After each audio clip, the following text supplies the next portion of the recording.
30-minute reviews, Beware of Spoilers, and Exploring Hyperspace Lanes are all available ad-free. But if you want to support the show, you can go to bewareofspoilers.com and click the support button that's available on the Spotify website. Thank you.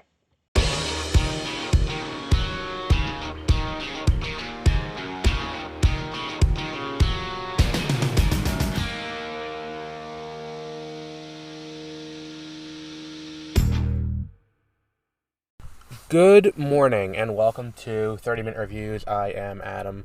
This episode for the week of Monday, January 15th. This will not be the only episode this week. We will have another episode later in the week where we talk about the Oscar nominations when they come out, because they come out the 17th, so we'll probably be doing that the evening of Wednesday night, but we will see. Now, as we talked about last year, we will be unveiling a new format for this show. That'll keep us a little bit more on track with the entertainment news side of things and give us something to talk about every week.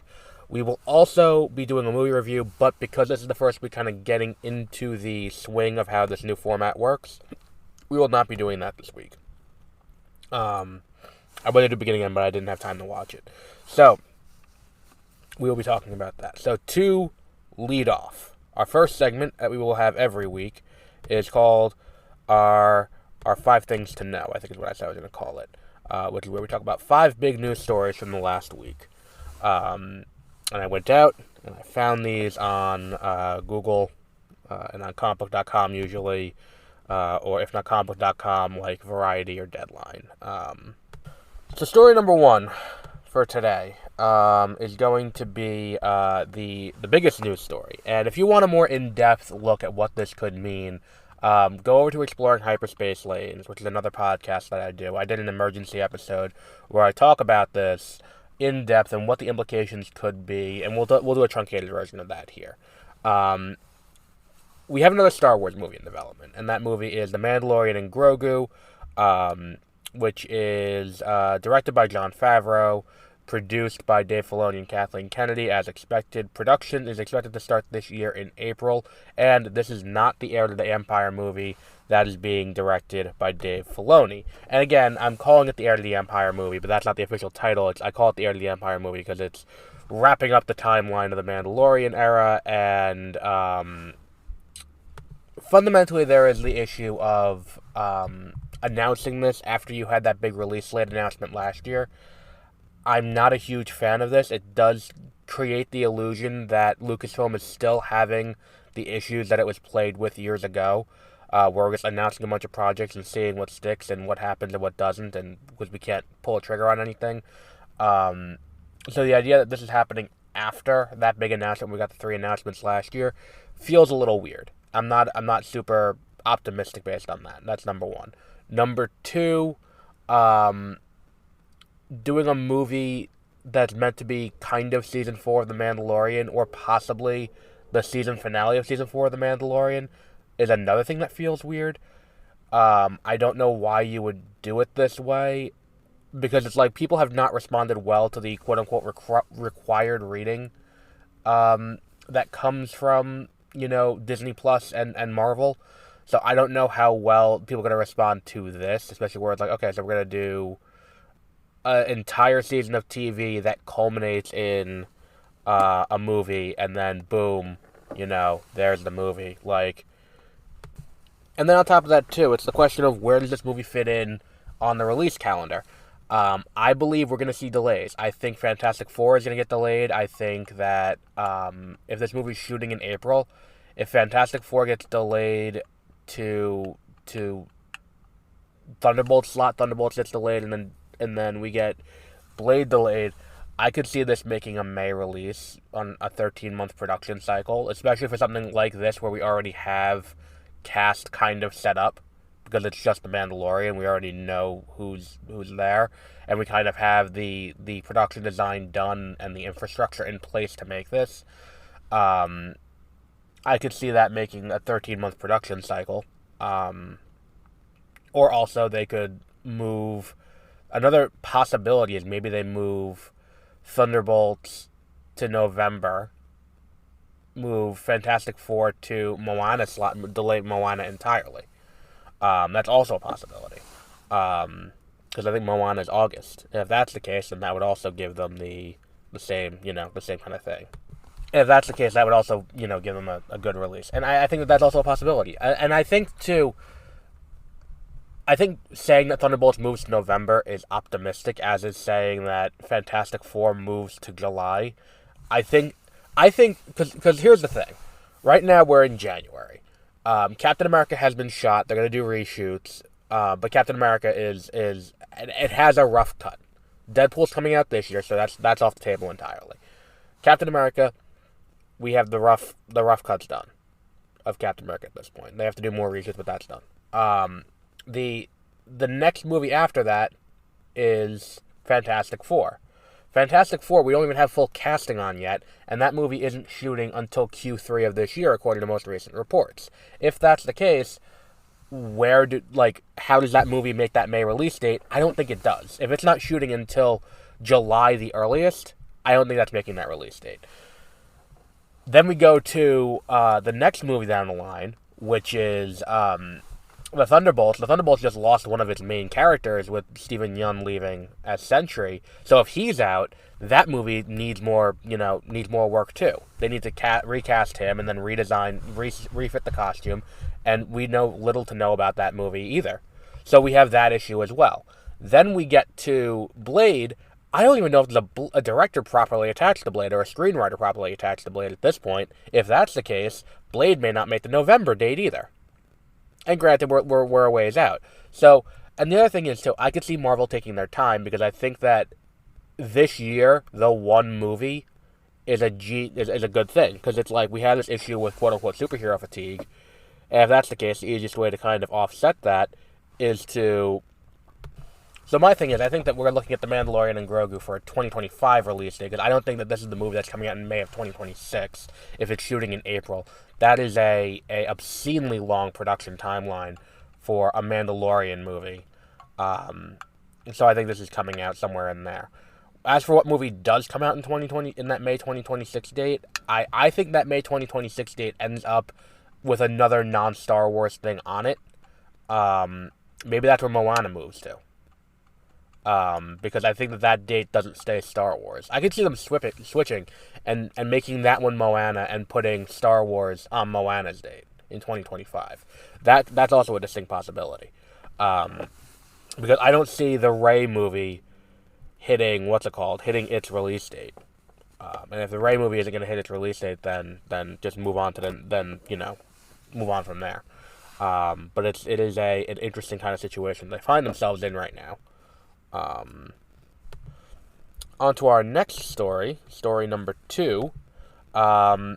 We have more casting for The Last of Us Part 2. Most notably, we have Kaitlyn Dever set to star as Abby in The Last of Us Part 2. Now, or Last of Us Season 2. Now, we know that The Last of Us Part 2 will be broken up into 2 seasons, and that Part 2 will start in Season 2. And we knew Abby was going to play a big part in that. God help Kaitlyn Dever from the consistent and vicious troll-like attack she's going to get. And the same goes for Isabella Merced, who's going to be playing Dinah, however you pronounce it. I never played The Last of Us Part 2, but is a romantic interest of what's it called? Of Ellie. So God help her too. God help, Bella Ramsey. It's people are shitty. That's kind of where we are with this. People are shitty, and it sucks that people are shitty, but these people are gonna need support. That said, and I know it's gonna sound like I'm crossing the streams here. I'm not super gung-ho about this casting. I think she looks the part. Of Abby. I don't see her as like, oh no, she doesn't look like Abby.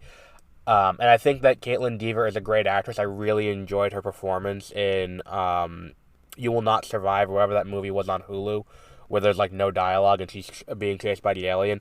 I think she's great there. And she's also great in Booksmart. I think there is a kindness to her face that I don't associate with Abby, and I think that's kind of my only issue. Though makeup and all of that, might change that. And I think that it could be interesting to see how that comes to life in this new season of the show. What was the other big thing? There was another big thing about this. I mean, my choice would have been, and I hate being like, well, if it was me, I would have done. I would have cast Katie O'Brien if she was up for it. Katie O'Brien, you may know from The Mandalorian. She is what's her name? The Isla Kane, I think is her name. But if that, like, she would have been my choice because I think she has the physical presence to be able to play someone as physically imposing as what the fuck's her name? As Abby. I don't think that, and that's not a knock on Kaitlyn Dever. I mean, she could gain up the muscle mass, but when I think of someone like that, would be perfect casting. So unfortunately, I don't want to say unfortunately, that's the wrong word, but they went a different way. We will see how it plays out when the movie comes. Our third story ties back to our box office for this week. David Ayer had a new movie come out this week called The Beekeeper. The Beekeeper being a Jason Statham action movie that I have not seen yet. And with that being the case, you have this he does his press for the movie as you do, as if you're releasing a new movie. So he's got on the press tour, and people are asking him about the Ayer cut of Suicide Squad, 2016, not Gunn's Suicide Squad. And the reason for this is the movie wasn't good. And it's one of those things where you watch, like, at the time we knew there was corporate interference. We knew that Warner Bros. Was getting involved in places where they really shouldn't on this movie. So, like, we knew it in 2016 when because they had that, the production company that made the trailer ended up recutting the movie, if I remember correctly. So, regardless, like, that kind of happens, and the issue becomes, what do we do about this movie now that we've had the Snyder Cut come out? How does it work with what's it called?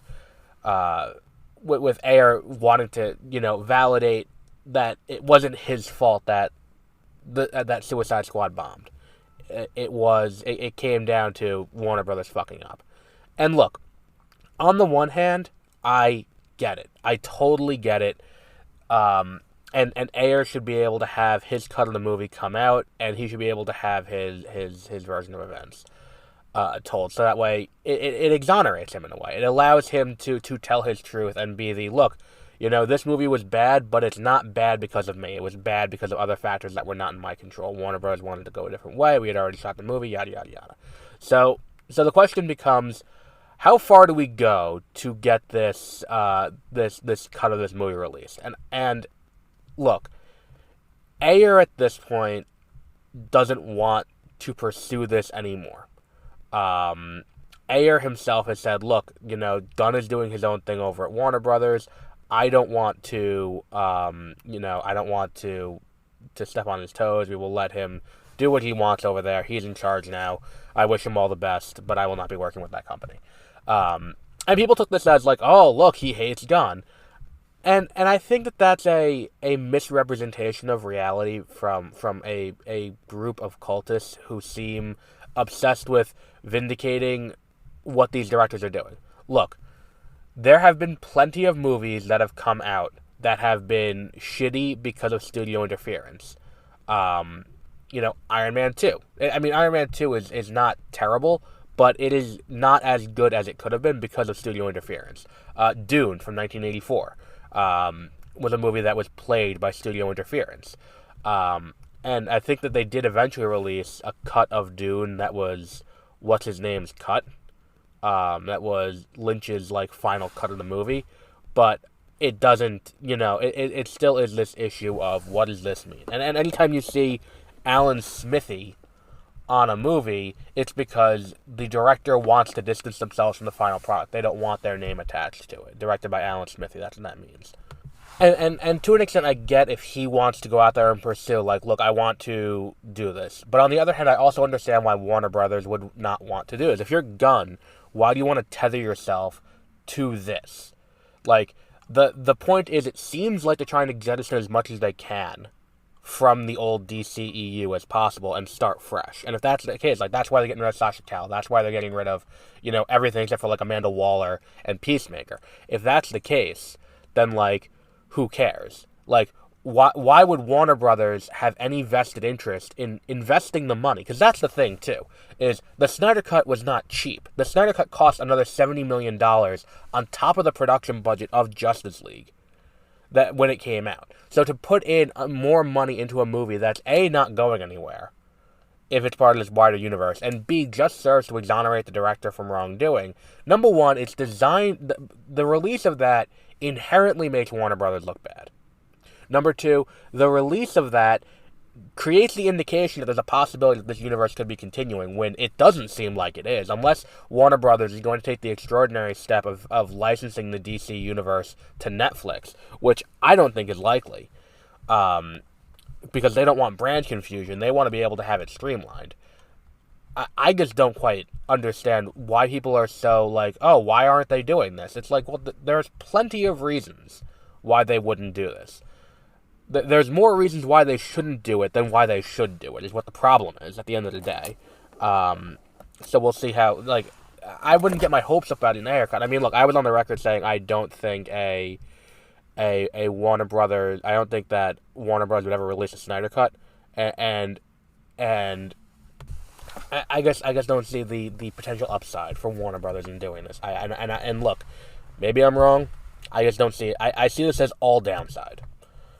Number 4, we have another Star Trek movie announced. This came the day after the announcement of The Mandalorian and Grogu.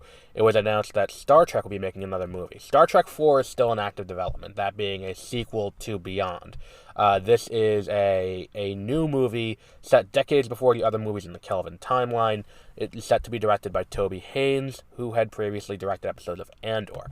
Now, looking at this, I kind of think this is a movie that may not ever come out, kind of like the movie that Benioff and Weiss were working on for Star Wars. I'm not saying that it's not going to come out, definitely. I just don't believe that. I think that if there's a movie that's not going to happen, it's this. So we've heard a lot of Star Trek talk.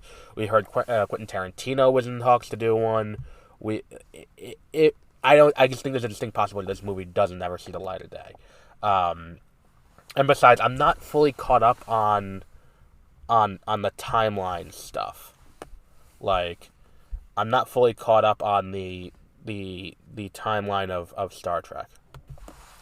So, I was fairly certain that Discovery was a prequel to Strange New World, was a prequel to the original series. And if I remember correctly, the way the timeline works is like the original series happens, then Picard, then Next Generation. Well, I mean, isn't it like the original series happens and then, like, that timeline keeps going, but Spock goes back in time, creates the split Kelvin timeline. So this would be a prequel to what? Because the Kelvin timeline, it's not like the Flash version of time travel in when we talk about Star Trek, where it's like something happening at a fulcrum point doesn't cause the past and the future to both get altered. It just affects it creates a new timeline. It's the multiverse theory, where a change happening causes a split into two separate realities, one where each thing happens. If that's the case, then I don't understand how this is. Is this just a movie version of Discovery? Is this pre-Discovery? Like, because the Kelvin timeline, the only difference in the Kelvin timeline that causes everything is the death of Kirk's father on the Kelvin. Like, that's why it's called the Kelvin timeline. Like, I'm confused as to how this kind of fits in. Unless this is meant to be, like, an alternate timeline version of, like, Discovery. So I don't know where this movie falls in. And I think that is like, as of right now, it's an issue. I'm assuming the writers will figure it out before we get to before we get to theaters, and hopefully it makes a little bit of sense. Star Trek does tend to take the timeline very seriously. At number 5, we have a short list for actresses who are rumored to be associated with Supergirl. This would be 3 actresses who are allegedly going to have a small cameo in Superman Legacy in 2025, and then move on to their own movie with Supergirl, Woman of Tomorrow. The 3 actresses are Milly Alcock, who you may know from House of the Dragon, Emilia Jones, who you may know from, from Coda, and Meg Donnelly, who you may know from The Winchesters, and also voiced Supergirl a few times in the animated stuff. All 3 are great choices. I think any of these 3 would be good as Supergirl. Now,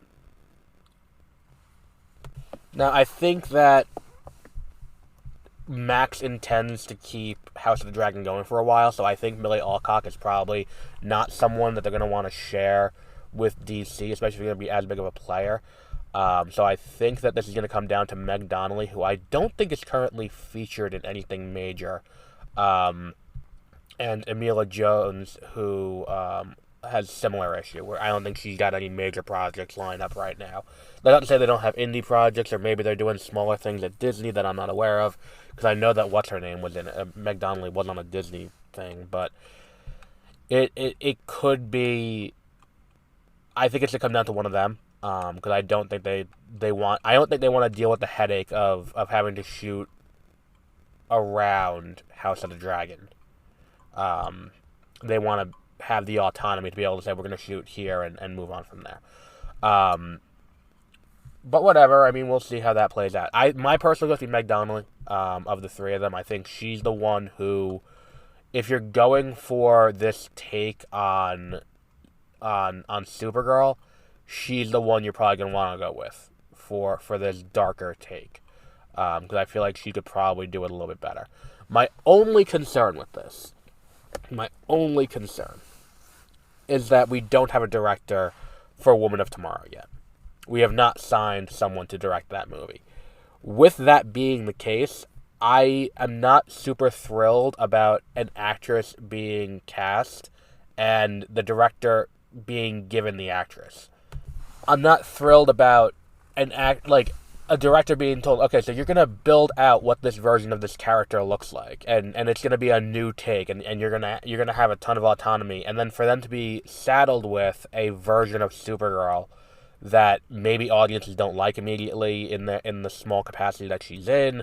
Maybe they don't, maybe we see this and it's like, look, she's going to have the example of, here's how she is in Legacy, let's move on from there, and let's see what works, what doesn't.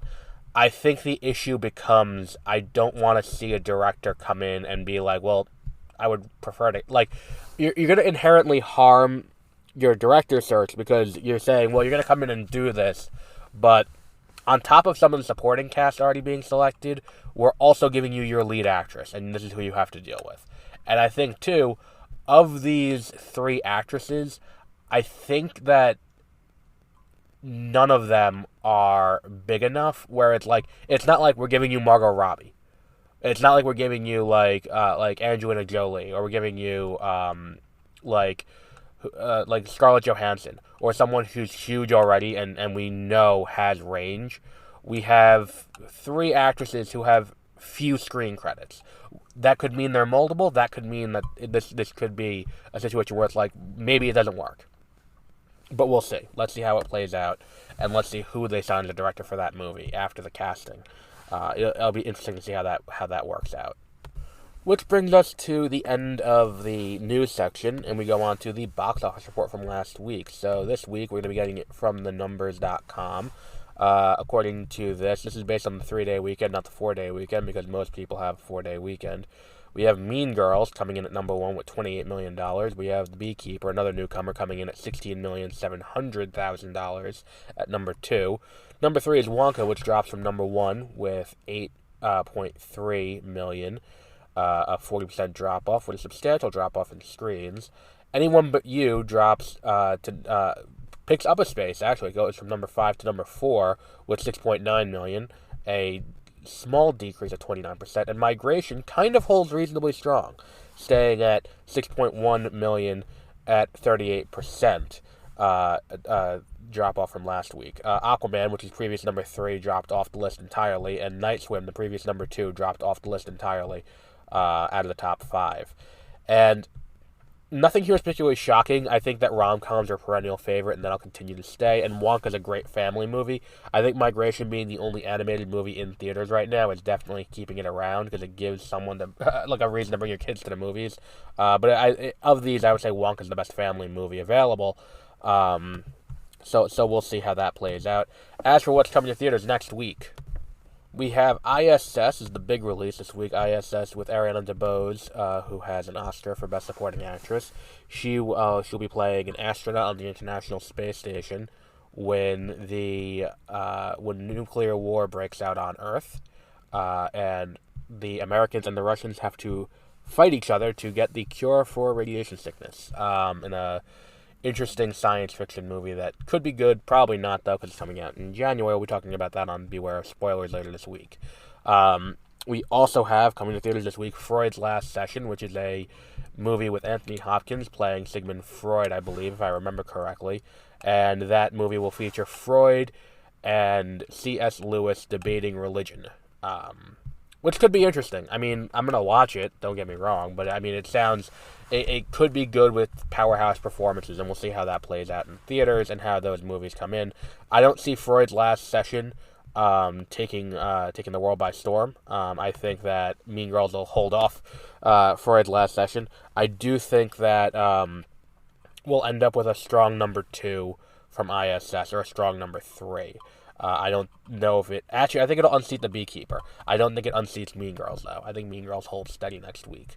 But that is all we have for today. Now, for the rest of this week in podcasts, on Beware of Spoilers, we'll be talking about, like I just said, ISS, and we will also be doing, what was the other one?